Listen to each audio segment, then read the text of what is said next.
भारत पाकिस्तानच्या फाळणी संदर्भात एनसीआरटीने आता नवं पुस्तक काढलेलं आहे आणि या पुस्तकामध्ये 3 नावं देण्यात आलेली आहेत। म्हणजेच या फाळणीसाठी नेमकं दोषी कोण या संदर्भातली 3 नावं जाहीर करण्यात आलेली आहेत। एकंदरीत याच मुद्द्यावरून आता भाजप आणि काँग्रेसमध्ये राजकारण चांगलंच पेटलेलं आहे। बघा या संदर्भातला स्पेशल रिपोर्ट।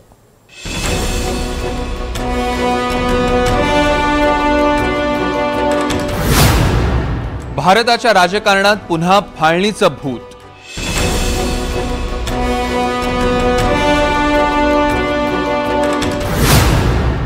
फाळणीचे दोषी कोण? एनसीईआरटीचं नवं पुस्तक।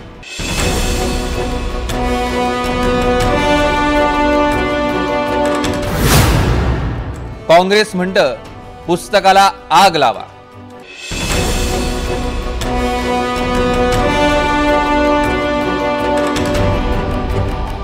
भारत पाकिस्तान फाळणी भारताच्या इतिहासातला असा अध्याय जो भारत कधीही विसरणार नाही।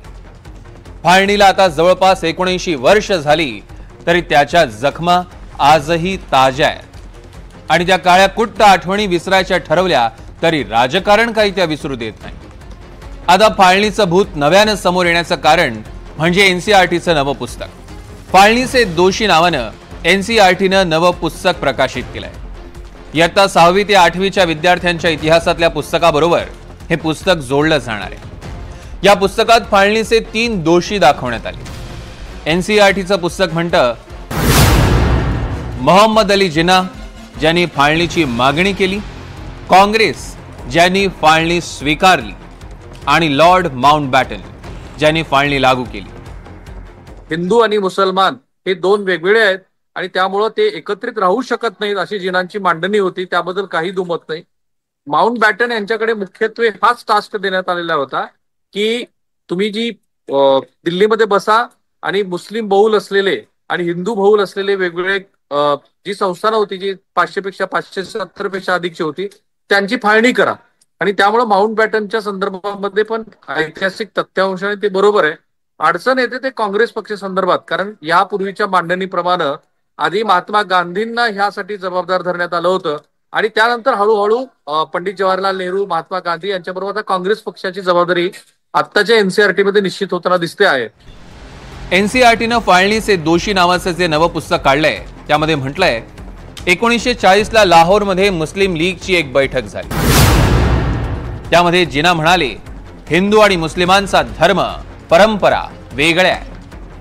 सरदार वल्लभभाई पटेल सुरुवातीला फाळणीच्या विरोधात होते, मात्र नंतर हिंसा टाळण्यासाठी त्यांनी फाळणीला पाठिंबा दिला। नेहरू आणि पटेलांनी देशांतर्गत युद्धाच्या भीतीने फाळणी स्वीकारली। सुरुवातीला गांधीजीही फाळणीच्या विरोधात होते, मात्र नंतर गांधीजींनीही काँग्रेसच्या इतर नेत्यांना फाळणीसाठी तयार केलं। फाळणी संदर्भात लॉर्ड माउंटबॅटन म्हणाले फाळणी मी केली नाही, भारतीय नेत्यांनीच फाळणीला मंजुरी दिली।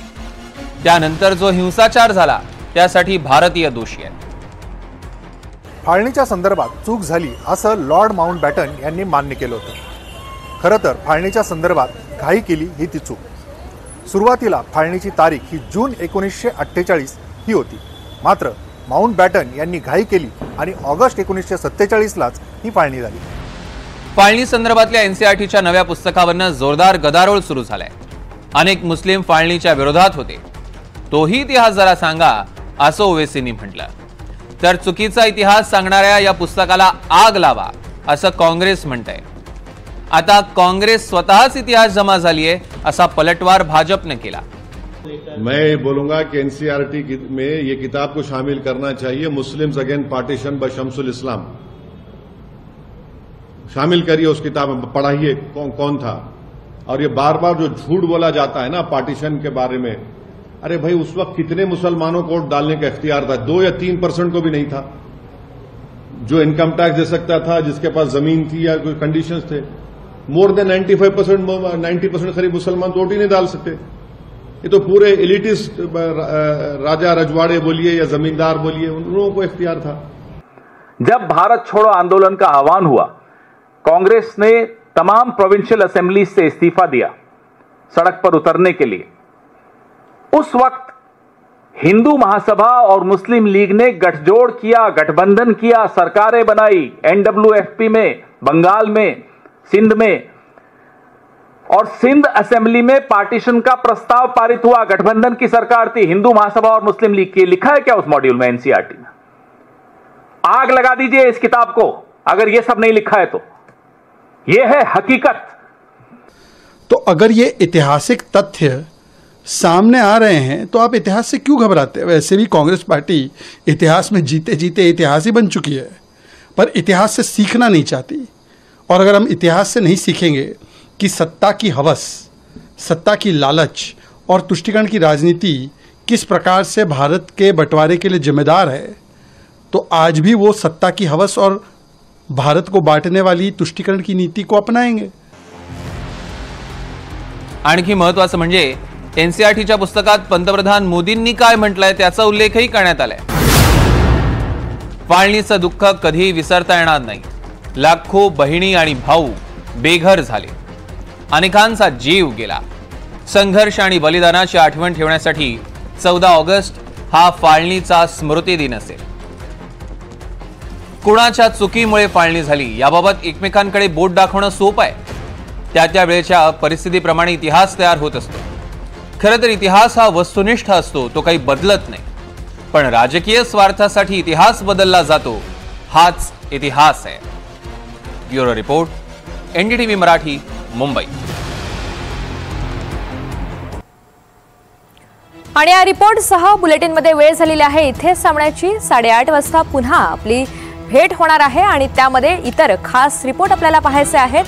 तुर्तास एक छोटासा ब्रेक घेतोय। पाहत राहा एनडीटीव्ही मराठी।